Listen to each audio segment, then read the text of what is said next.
Hey, it's great to be with you again today.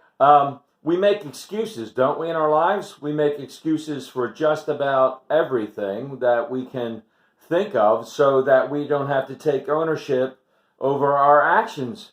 There are times in our lives when we just we kind of run away from taking ownership, taking responsibility for the things that we do and say. And it's not very attractive sometimes, right? I mean, we get caught up in our excuses and our alibis on why we can't do things or why we can't get better or why we don't try to move ourselves forward in our lives, right? We get caught up and we become stagnant and we kind of get comfortable in our stagnation. And that's a horrible thing for us at times because we need to continue to grow, not only in our personal lives and our jobs and our families, but in our spiritual life as well.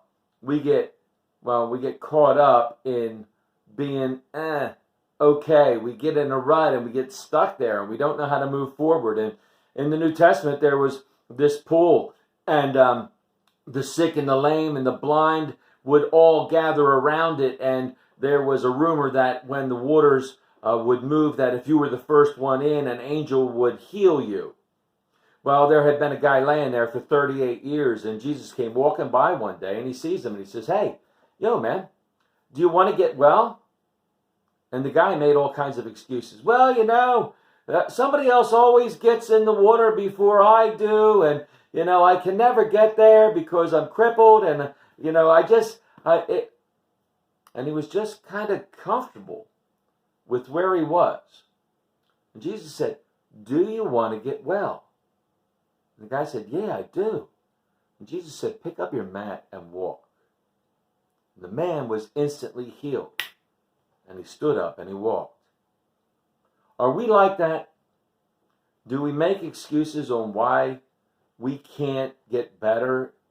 Why we continue to suffer through a horrible relationship or a bad job or financial issues, and they're our own doing because we've gotten used to what is in our lives instead of striving to move forward?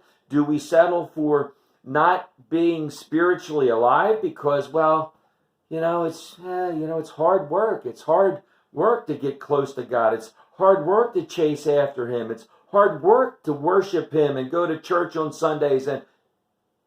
Or are we just making excuses? The choice is ours. We can be healed if we choose to chase after Jesus and let Him work a miracle in our hearts. May God continue to pour out His grace, mercy, and blessings on each and every one of us. Until we get to meet again, amen, amen.